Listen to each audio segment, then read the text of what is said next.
ॐ अदात्मानं शिवात्मानं श्रीरुद्ररूपं ध्यायेत् शुद्धस्फटिकसङ्काशं त्रिनेत्रं पञ्चवक्त्रकं गङ्गाधरं दशभुजं सर्वाभरणभूषितं नीलग्रीवं शशाङ्काङ्कन्नागयज्ञोपवीतिनं व्याघ्रचर्मोत्तरीयं च वरेण्यमभयप्रदं कमण्डलवक्षसूत्राणां धारिणं शूलपारिणं ज्वलन्तं पिङ्गलजटाशिखामुद्योतधारिणं वृषस्कन्धसमारूढम् उमादेहाब्दधारिणम् अमृतेनाप्लुतं शान्तं दिव्यभोगसमन्वितं दिग्देवतासमायुक्तं सुरासुरनमस्कृतं नित्यं च शाश्वतं शुद्धं ध्रुवमक्षरमव्ययं सर्वव्यापिनमीशानं रुद्रं वै विश्वरूपिणम् एवं ध्यात्वा धिजः सम्यक् ततो यजनमारभेत्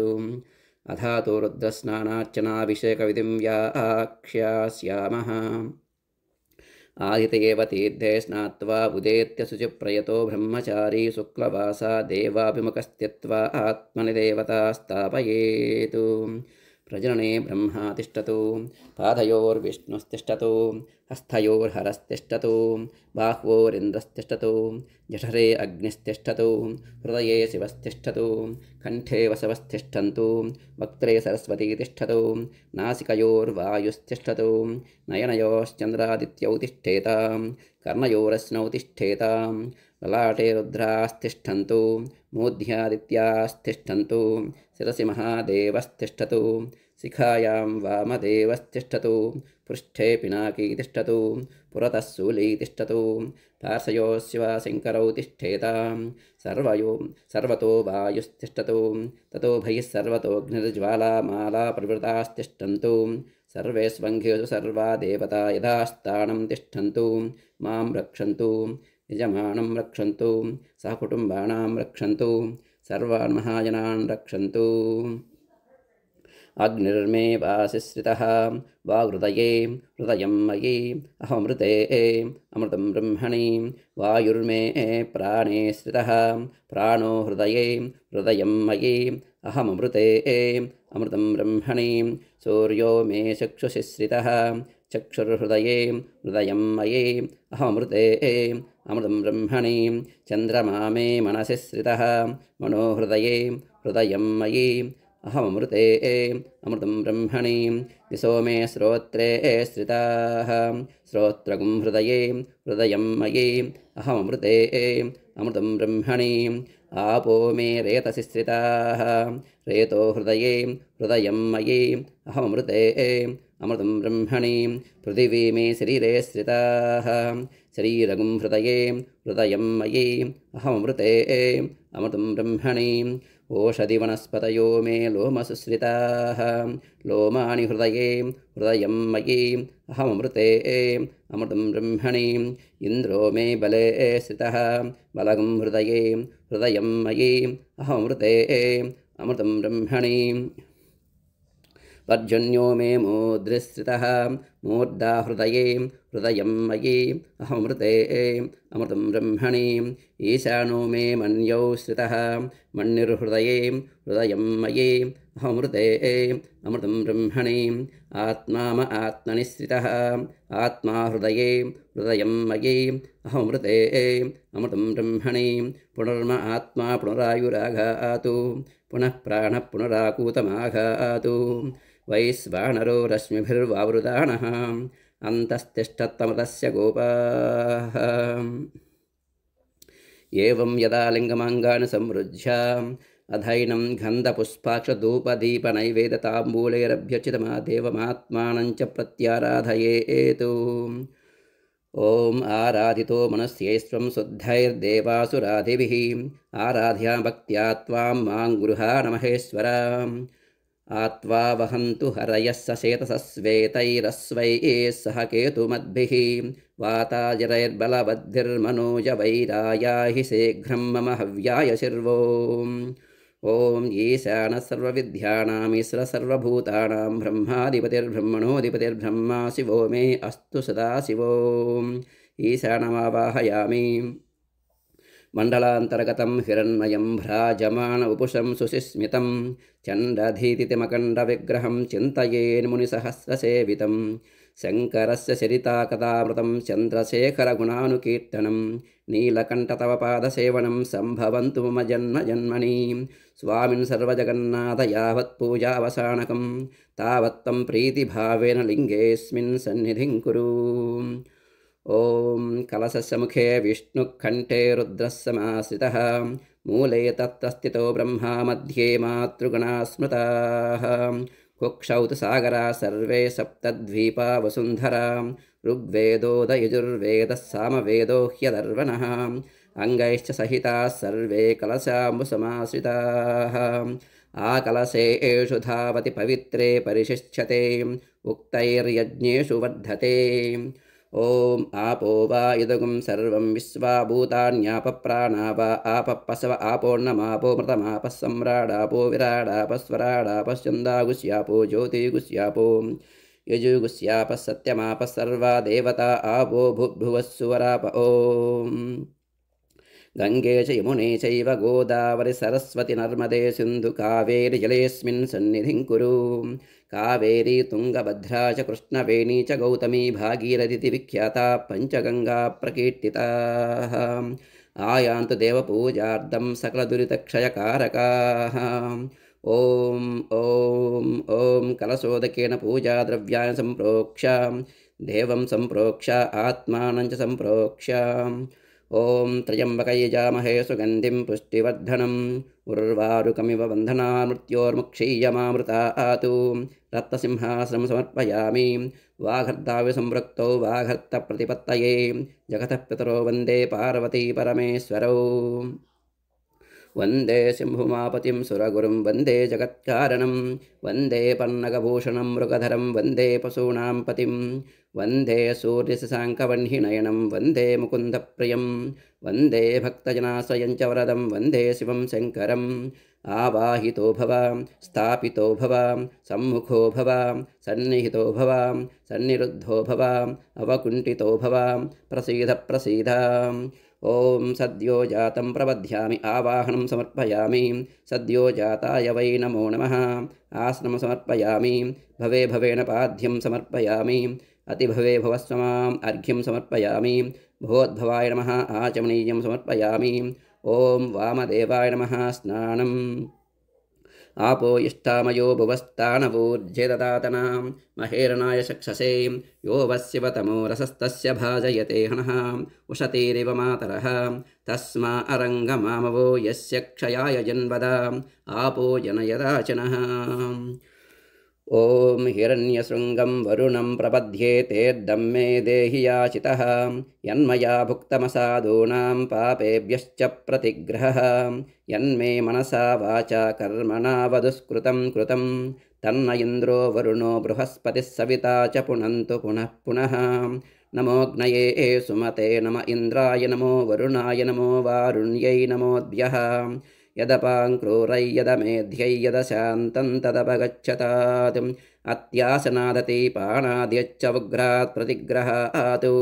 तन्नो वरुणो राजा पाणिना आह्यवमर्शतु सोऽहमपापो विरजो निर्मुक्तो मुक्तकिल्बिषः नागस्य पृष्ठमारुह्य गच्छेद् ब्रह्मसलोकतां यच्चाप्सु वरुणः स पुनात्वगमर्षणः।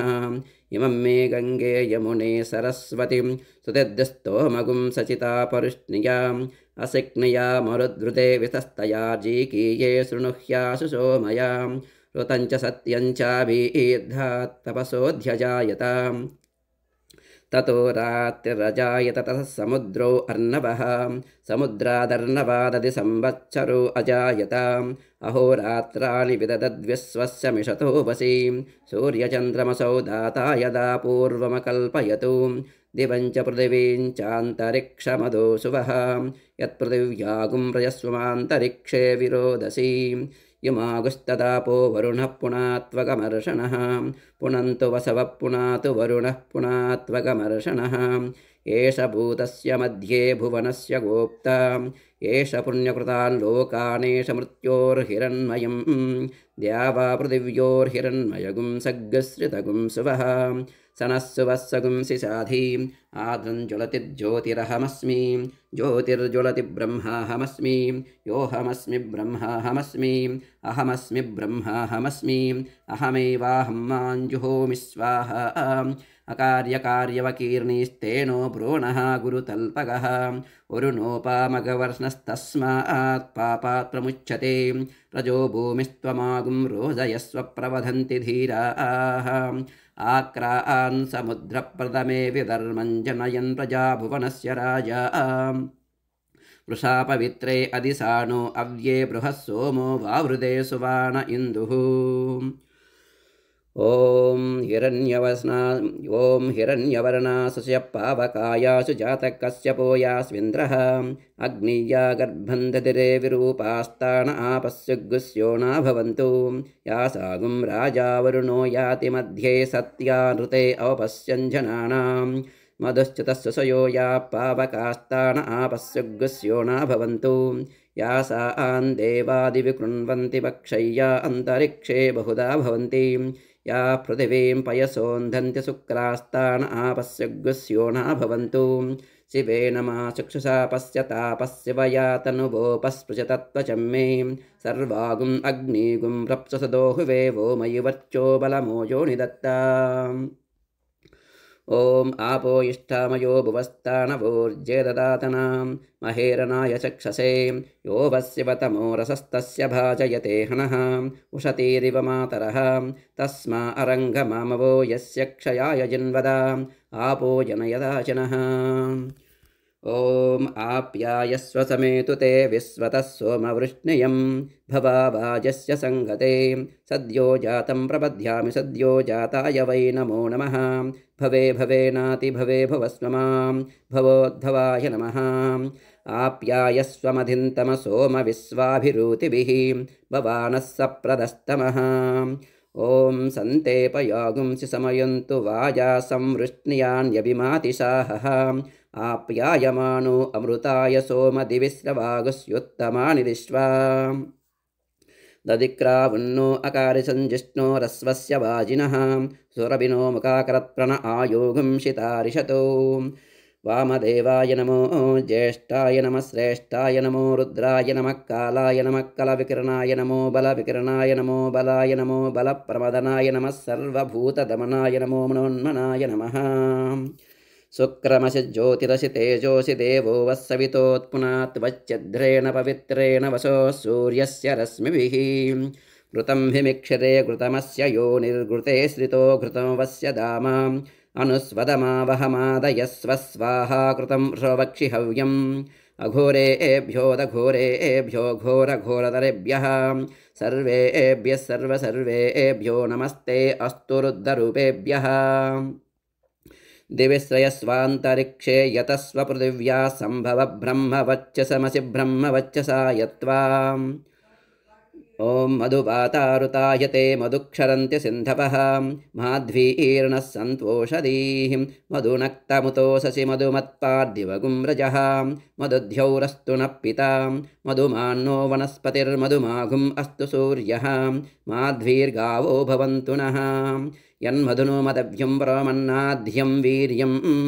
तेनाहं मधुनो मदभ्येन परमेनान्नाद्येन वीर्येण परमोऽन्नाधो मदव्योसानि तत्पुरुषाय विद्महे महादेवाय धीमहि तन्नो रुद्रः प्रचोदयात् स्वाधुपवस्वदिव्याय जन्मने स्वादुरिन्द्राय सुहवीतु नाम्ने स्वादुर्मित्राय वरुणाय वायवे बृहस्पतये मधुमागुम् अदाभ्यः ताः शर्करा अभवन्त शर्करा नागुं शर्करत्वं वज्रो वै शर्कराः पशुरग्निर्यच्चक्राभिरग्निं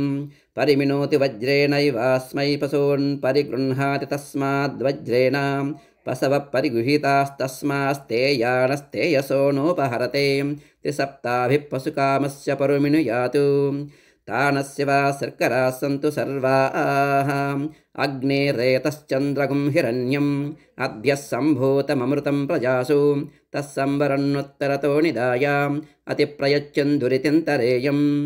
ॐ ईशानः सर्वविद्यानां ईश्वरः सर्वभूतानां ब्रह्माधिपतिर्ब्रह्मणोऽधिपतिर्ब्रह्मा शिवो मे अस्तु सदाशिवो याः पलिनीर्या अपला अपुष्पायाश्च पुष्पिणीः बृहस्पतिप्रसूतास्तानो मुञ्चन्त्वगुम् असः गन्धद्वारान्तुरादर्शा नित्यपुष्टाङ्करीषिणीम् ईश्वरीगुं सर्वभूतानां तामियोपह्वये श्रियम् योपां पुष्पं वेदां पुष्पवान् प्रजावान् पशुमान् भवति चन्द्रमा वा अपां पुष्पं पुष्पवान् प्रजावान् पशुमान् भवति आयनेते परायणे दूर्वारोहन्तु पुष्पिणीः रथाश्च पुण्डरीकाणि समुद्रस्य गृहा इमे तस्सुवर्णगुं हिरण्यमभवतु तस्सुवर्णस्य हिरण्यस्य जन्म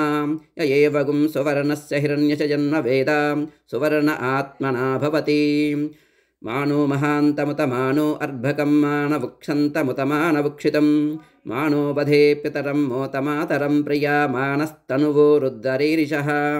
मानस्तोके तनये मान आयुषि मानो गोषु मानो अश्वेषु रीरिषः वीरान् मानो रुद्रभामितो वदीर्हविष्मन्तो नमसा विधेमते काण्डात् प्ररोहन्ति परुषः परीम् एवानो दूर्वे प्रतनुसहस्रेण शतेन च त्र्यम्बकयजामहे सुगन्धिं पुष्टिवर्धनम् उर्वारुकमिव बन्धना मृत्योर्मुक्षीयमामृतातु स्वाध्वीं त्वा आस्वादुनां तीव्रान्तीव्रेणाम् अमृताममृतेन मधुमतीं मधुमताम् ॐ सहिरत्नानि दाशुषे सुवाति सविता भगः तं भागं चित्रमीमहे ॐ सद्यो जातं प्रपद्यामि सद्यो जाताय वै नमो नमः भवे भवेनाति भवे भवस्व मां भवोद्भवाय नमः वामदेवाय नमो ज्येष्ठाय नमः श्रेष्ठाय नमो रुद्राय नमः कालाय नमः कलविकिरणाय नमो बलविकिरणाय नमो बलाय नमो बलप्रमदनाय नमः सर्वभूतदमनाय नमो मनोन्मनाय नमः ॐ अघोरेभ्यो दघोरेभ्यो घोरघोरतरेभ्यः सर्वेभ्यः सर्वेभ्यो नमस्ते अस्तु रुद्ररूपेभ्यः तत्पुरुषा विद्महे महादेवाय धीमहि तन्नो रुद्रप्रचोदयात् ईशानः सर्वविद्यानां ईश्वरः सर्वभूतानां ब्रह्माधिपतिर्ब्रह्मणोऽधिपतिर्ब्रह्मा शिवो मे अस्तु सदाशिवो ॐ अतिथिर्देवा गन्धर्वा मनुष्या पितरोऽसुरास्ते शागुं सर्वभूतानां माता मेदिनी महती मही सावित्री गायत्री जगद्गुर्वी पृथ्वी बहुला विश्वा भूता कतमा कायासा सत्येति अमृतेति वसिष्ठः